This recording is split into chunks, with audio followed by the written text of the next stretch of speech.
are about parts of you that you constantly are flip-flopping and you don't want to see. It's another aspect of the shadow. So, just to use Paula's coin. On one side of the coin, she's got Cancer. On one part of the coin, she's got Capricorn. Okay? She's got Cancer, Capricorn. She likes her Capricorn, bless you. She's going to hate anything Cancer. Home, family, children, security, safety, protect. The subconscious says, oh my God, I deny the Cancer part of me. How can I show the world this? I got pregnant and ended up on the street. And ended up on the streets homeless! Look, people, I hate being Cancer. And in jail. I want nothing to do with being a Cancer. So I'm going to lose the house, the roof that equals that. Now, every single person that is Capricorn is not going to end up homeless. So I have a friend, a dear friend, who is a double Capricorn like you. Her descendant is Cancer, because on her ascendant she's got Capricorn. And what does she do? How does she defy her home archetype? Moves around, doesn't go home, visits her kids occasionally. She picked a different way to live out I hate Cancer. Is she renting any rooms? She's basically has a house for her husband and kids and is living sometimes with me, sometimes with mom, and doesn't have a house. Doesn't have a personal home. Because what she's rebelling against is that Cancerian descendant, that shadow. So your sign, the opposite sign of your sign is one thing. This is why it's so nice to have astrology. Even if you don't know very much, if you just learn the sign and the opposite sign, your client puts their birthday and go, oh, they're Aries or Libra. You know exactly that they're fighting their Libra aspects. So it's a quick way to get to the shadow. And if you know nothing else, but you know what sign is on the shadow, boom, shadow, that person is denying that part. Your job is to listen to how that archetype shows up in their life. So years ago, because I'm not very smart, I had this epiphany. I am a Pisces. I hate epiphanies. No, epiphanies are good.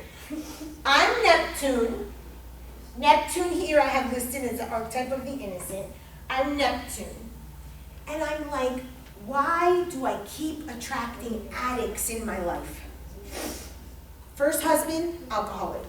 Second husband, sober. When I meet my second husband, he is in AA, he is sober, I do not drink, man of my dreams, besides other things. But that was a very big thing because if 0 to 100, if I marry the alcoholic archetype, that's all we're listening for. Alcoholic, the opposite side of the coin is sober. I married an alcoholic, I married a sober guy. Did I? No! 10 years later, he turned into an alcoholic. Then he went back. Is it on the wagon, off the wagon, whatever that saying is. Off the wagon. He got back off the wagon, and he chose drugs and alcohol over his wife and kids. I'm basically going in between this archetype. My first love was a cocaine addict. I didn't know it until after. So I have this tendency of attracting addicts. Why is that? Yeah, please explain that I'm because going to explain it. But Because you have to listen, and of course, when you do inner work, you have to understand your story. Like I said, you chose to not have a home and be homeless. My girlfriend chooses to hop around, and she's in real estate, so she buys houses that she doesn't live in. So she's living out the Cancer in a very different way. What you need to listen for in clients is what archetype or in my language, what sign, are they rejecting or pushing away? Astrology is just archetypes. Jung has his archetypes. Carolyn Mace has her archetypes. They're all the same, because there's only a limited amount.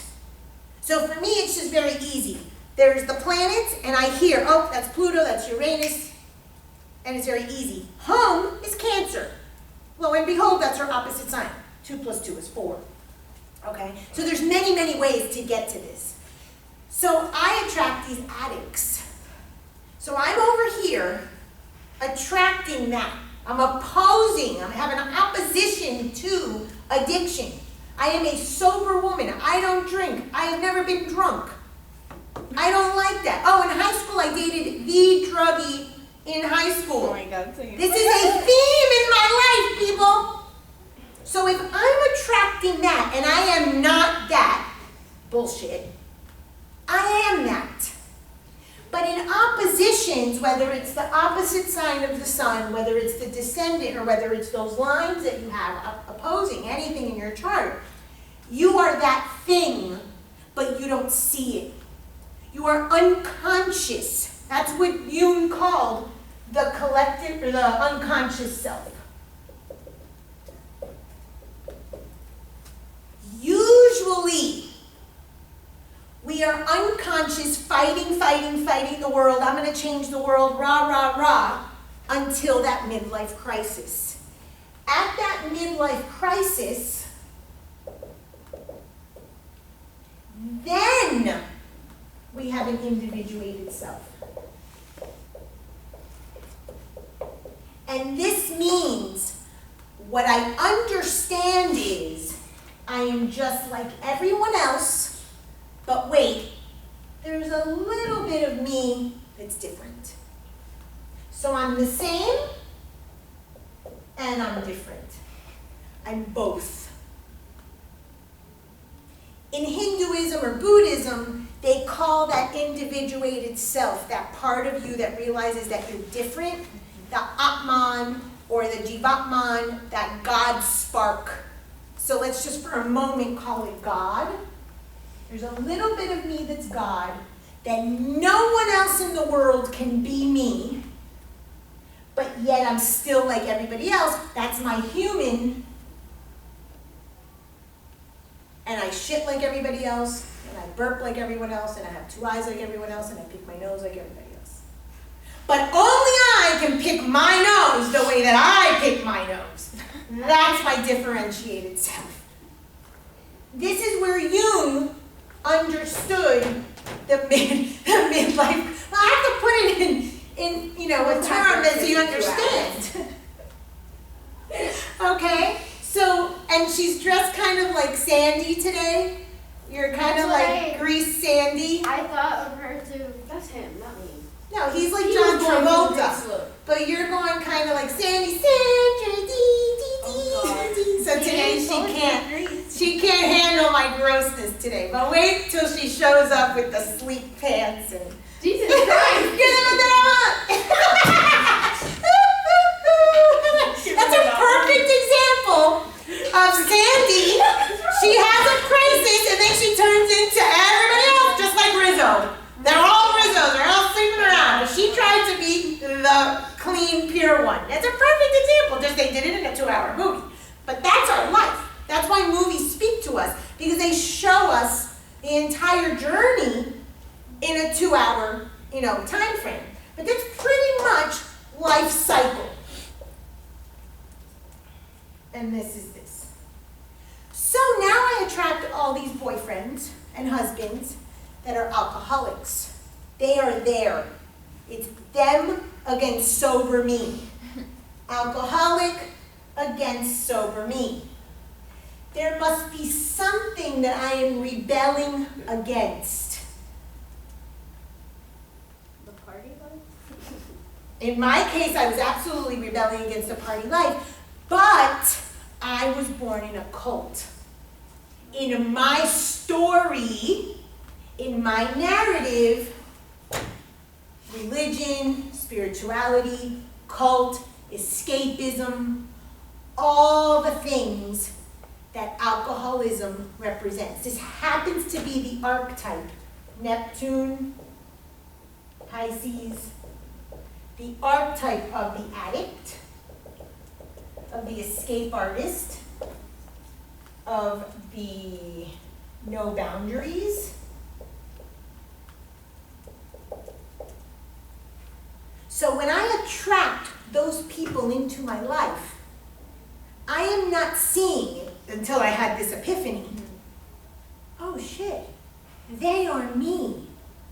What I am rejecting or rebelling against is that part of me. I don't want to be in a cult. I leave my alcoholic husband, but what I really want to leave is the cult, which luckily I did. I want to have clear boundaries. I don't get clear boundaries really until time after. I don't want to be an escape artist. Lo and behold, now I'm so real, it's unhealthy. I have to find a middle ground between some idealism and some reality because I'm too real. This morning in the break room, I'm talking, I'm like, what's this? And I'm depressed. And you look at this guy looking at me, and I said, most people don't want to hang out with me these days because I'm just telling you the way it is. It's like, damn. And he was like, no, you can be positive and optimistic. And he was like uncomfortable with my level of honesty because that's where I'm on that other extreme right now. I will find that middle ground. I have hope. But what I was rebelling against was this archetype of everything that the addict represents. Escapism, no boundaries, enmeshment, all of that stuff. And that's what these people were doing in my life. They were giving me a mirror. They were the shadow of me that I could not see until 45, when I was like, oh shit, this is what all of that meant. It's not that I attract addicts. It's that I have been refusing to see all of these things in myself that are my shadow, that are not healthy, that I have to integrate, that I have to accept, that I have to recognize, because here I thought I was like, and the only way that my subconscious knew how to do it was to be sober. So I didn't have any other way of recognizing I was them and had all of those qualities, mainly the escapism, because that's what addiction is, it's just escapism, the innocence. And so I said, well, if I don't want to be that, the opposite of addiction is sobriety. The opposite of home is homeless. Now, every single person that's a Pisces or has a Neptune or whatnot is not going to be attracting addicts. Again, you're going to make your story depending on what you want it to look like. So you're going to listen for themes. And if you hear a lot of escapism or addiction or cult or not boundaries or people that are enmeshed and they don't know how to have clear boundaries in relationships, or they're taking everybody in and they have no sense of self and they're a doormat, and you're going to go, whoa, that's the archetype of the addict. That's the archetype of the escape artist. My client is that, but he or she is not seeing it. And then your job is to bring that to them and say, do you realize that what you're doing is just rebelling against what you are? And so she rebels against the home, she rebels against all of this, but you want to know the sign that is the most stable sign, the one that seeks stability, her word, more than any other sign? No. Take a guess. Capricorn. So what she's rebelling against is herself. The shadow is the part of you that you have not accepted and integrated. You have not yet understood that you have that in you. You cannot be whole or an individual self if you do not understand all the parts that make you you. You may not know how the pancreas functions, but you know you got one. You may not understand how the liver works, but you know you have one. You may not know how XYZ organ works, but you know you have it, and if you don't have it, you want it. Because people that don't have limbs want limbs. Same thing with the psyche. You may not understand how the archetypes and the shadows work, but you know you have it. And the person is just living out their life and their story because they're rejecting their pancreas, their liver, their arms, their legs, their eyes, their ears, their nose, but the psychological organs. And the archetypes are the psychological organs. And these equal the story that the person is going to construct. And where do they get this? They get it from conception, but from 0 to 7, they have the characters and the costumes and the people and all of that. So of course, it's your mom. She's the evil character. She's the one that represents the home. But it's the concept of liberty, independence, freedom, not being restrained that you have to look for in that client's life. You can ask about the conception. They may not know, but maybe the mother felt restrained because now she couldn't work anymore. She was on bed rest. There was some sort of constraint in conception, in pregnancy, during birth, and then 0 to 7. That's what we're listening for. And the 0 to 7 simply is what the client remembers usually. So my shadow is Gemini. That's the sign I have on the shadow. And Virgo is opposite my sun. So I have to really, really, really understand Gemini as a sign, as a person, because that's the part of me I don't want to see. And Virgo, my dear friend, is the part of me that I have to understand because that's where I started and I'm building up to becoming a Pisces. So these signs are the shadow aspects of self. And if you know the sign or you know the archetypes and someone does their bad buckets, you're going to really see that they have it in there. So what you attract as an opposite, usually people you don't like, usually people you criticize, usually situations that appall you, how dare, oh gross, how could they do that? The things you gossip about in other people, those are usually your shadow. And you go ahead and gossip, go ahead and criticize, go ahead and judge, but take time out to say, damn, where do I have that? I do not like this quality because I have it.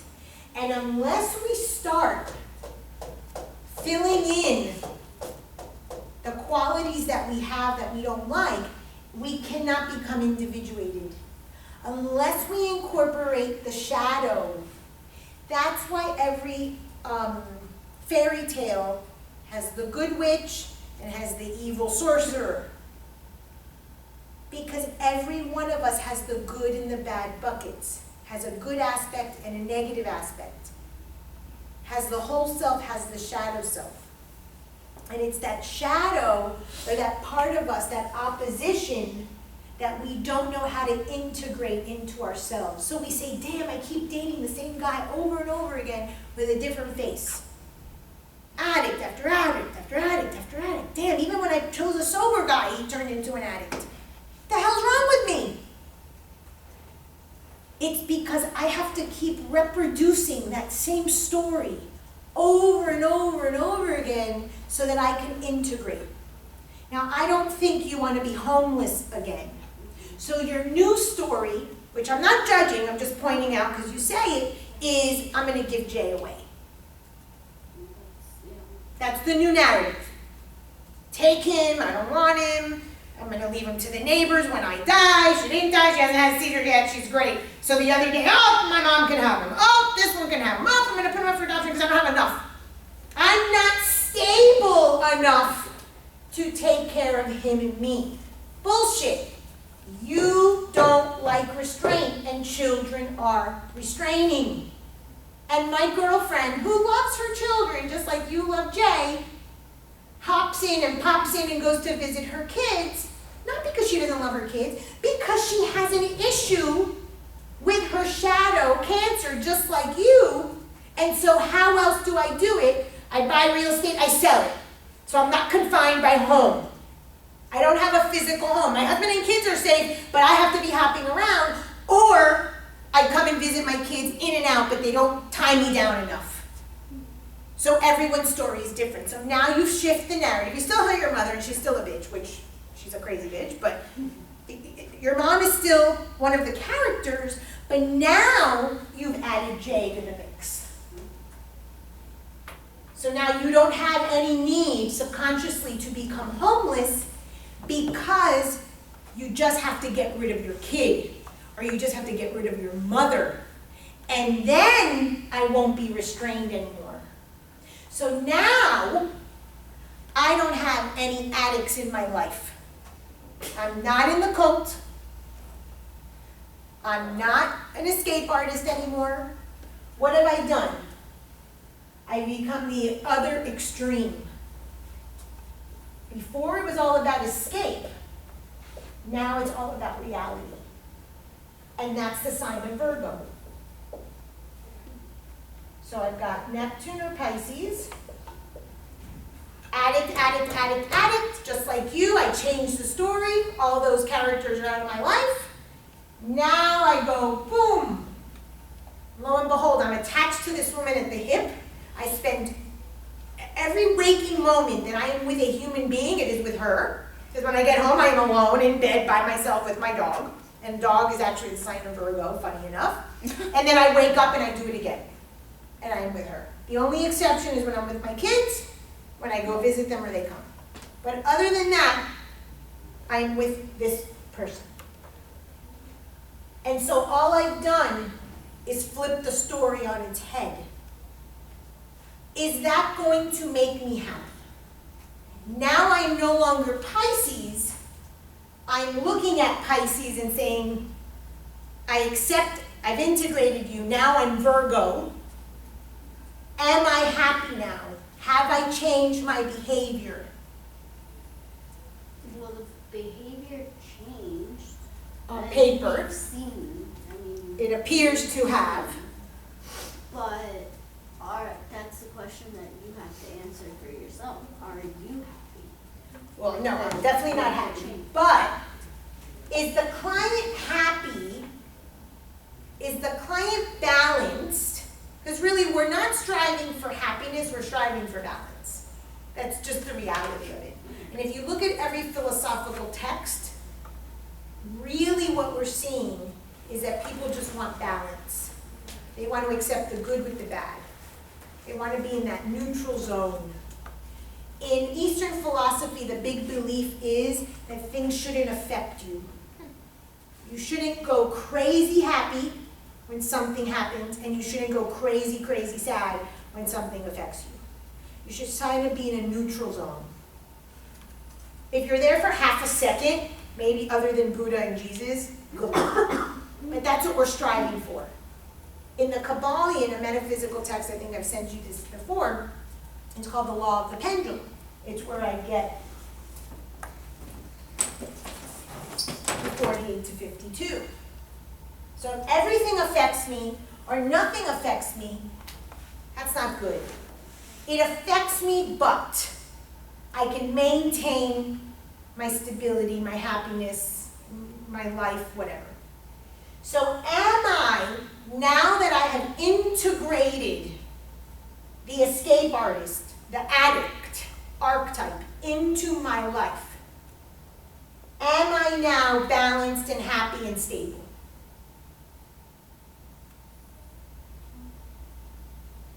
Am I?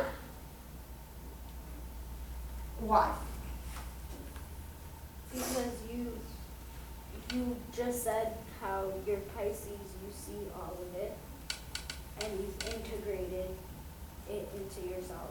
Right, so all those people, let's put it as a symbol of a snow globe, all my husbands, all my ex-boyfriends, I'm like, oh, I'm that snow globe. Okay, so let me swallow it and bring it into myself.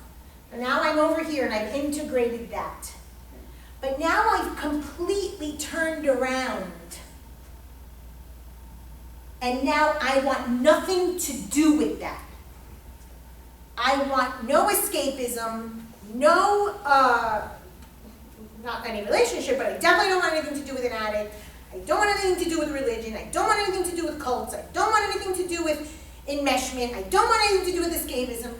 I've gone to the reality. Am I an individuated person? Am I whole now? Forget this. You know me and you hear me. It's every day. It's a bunch of bullshit. Exactly. Of course I'm not. To tell you, but it's a bunch of bullshit. You know that I'm not. Yeah. Because you hear me, so forget this. You're going to be listening to your client. Your client can tell you, oh, now I understand. Now I know why I have addicts. Now I don't want part of a call. Now, I'm so reality. Paula? No, you're thinking. And you're going to be like, your life is fucking falling apart. You are miserable. No. Something's wrong here. As I said, forget this. Oh. Of course not. Because now I've gone to the extreme. I've swallowed the snow globe and said, okay, I get it. But you don't. But now I only want reality. How's that working out for me? I have to find a 48 to 52 of teeter-tottering between both of these worlds. Now, Pisces happens to rule religion, philosophies of life, spirituality, which was very, very important to me. Maybe I can dip my toe back into it. Maybe I can say, what do I believe now? And still remain real. And like I told you guys, the spirit didn't give me the money. I worked reality and made the money. How can I navigate, straddle both of these? That's what you want to help your client do. That's why I say it's not about doing the opposite. It's about doing it differently. If you do the opposite, you're doing the same. So by me swinging in the other direction, I'm doing the exact same thing. That's why as therapists, we must listen. What is the client not saying with what they're saying? That's why we pay attention to nonverbals. That's why we see how they sit. We look at how they fidget. We listen and they're said something and we know it's something else. I like thin crust. That's what we're paying attention to because they just probably swung in the opposite direction and they go back and forth and back and forth. When they integrate, when they assume all of the qualities, then you know you're like everybody else. Then you've incorporated all the archetypes. Then you've made peace with all of your shadows. That's the individuated self. That's the whole person, and most people don't reach this. That's the person that says, I am very different. I bring a superstar quality to life because only I could do it this way. But I know I'm just like you and you and you. That's self-actualization.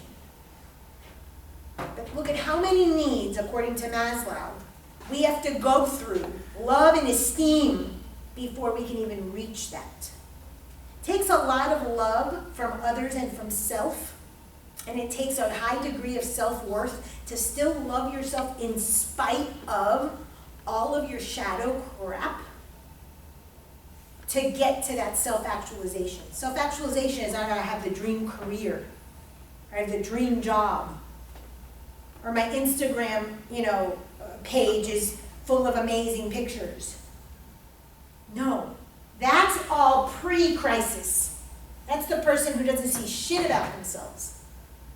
This person going through a crisis, recognizing that they are very different but very the same, and accepting that is the whole being.